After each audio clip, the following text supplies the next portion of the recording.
la mort est longtemps resté un concept abstrait pour moi. Je veux dire, plus longtemps que pour la moyenne des enfants. Pourtant, on a longuement tenté de me l'expliquer à l'occasion des quelques décès de proches qui ont parsemé ma jeunesse. À savoir, très peu. La première personne décédée de mon entourage, c'était mon arrière-grand-mère. On l'appelait la Yaya.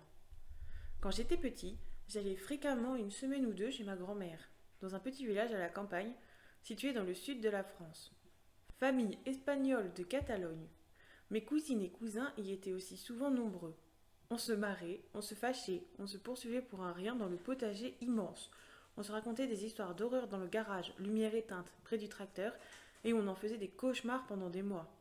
Mais ce qui nous foutait vraiment la trouille, c'était la Yaya. C'était une vieille femme qui avait vécu toute sa vie en Catalogne, hébergée chez mes grands-parents après la mort de son mari car devenue incapable de s'occuper d'elle-même. Elle était vieille, très vieille. Quand j'avais 5 ans, elle en avait 92. À nos âges, on ne connaissait personne d'autre qui soit aussi vieux. Elle avançait lentement, très lentement, pliée en deux, son dos, un angle droit. On entendait le bruit de ses pantoufles dans le couloir, toutes les 2 ou 3 secondes. Chic, chac. Et par-dessus tout, elle était méchante, très méchante. Elle ne supportait pas nos jeux, nos rires, elle ne supportait pas les enfants, quoi. Elle nous donnait de la canne, elle ne parlait pas un mot de français. Mes rouspétait tout le temps contre nous. Elle était obsédée par le chat et reprochait 15 fois par jour à ma grand-mère de ne pas l'avoir nourri. Un début de démence qui n'allait pas s'arranger avec le temps. Jamais un sourire. Elle grognait, elle râlait, bavait, ses yeux gonflaient, ses rides se creusaient, elle devenait rouge, ça nous terrifiait. Quand en courant on passait l'angle d'un couloir et qu'on tombait sur la Yaya sans s'y attendre, ça nous faisait comme un coup de couteau au cœur. De la voir là, devant nous, voûtée, cheveux épars, yeux exorbités et cette sorte d'infection étrange au visage, une tache rosâtre qui lui avait envahi la moitié du nez, une partie de la joue et de l'œil droit, et qui contrastait avec la pâleur de sa peau. Au milieu de la tache, sur le nez, une sorte de grosse croûte qui sointait sans arrêt. Ça doit avoir un nom en médecine, mais je ne l'ai jamais cherché. Quand on tombait sur elle, donc, paf, on se figeait sous le choc quelques secondes, et on repartait en courant plus vite avant qu'elle ne se mette à écumer 1000 injures incompréhensibles.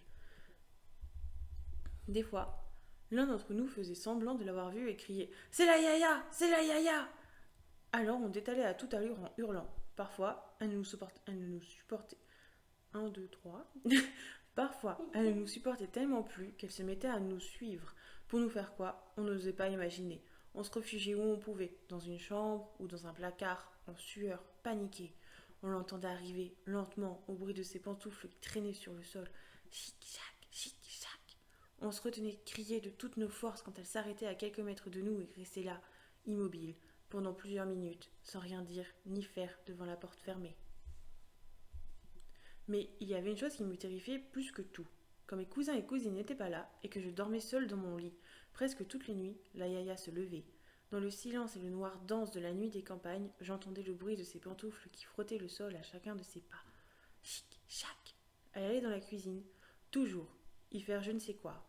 Après quelques bruits de tiroirs qu'on ouvre et ferme, elle repartait et je l'entendais s'approcher doucement de ma chambre. Le son de ses pas se faisait de plus en plus net à mesure qu'elle avançait. Dans ces moments, je tendais l'oreille, autant que je me noyais de paroles intérieures pour ne rien entendre. Quand je n'y tenais plus, je m'enfouissais la tête sous la couette, dégoulinant de sueur. Ses pas s'approchaient, chic, chac, jusqu'à s'arrêter juste devant la porte.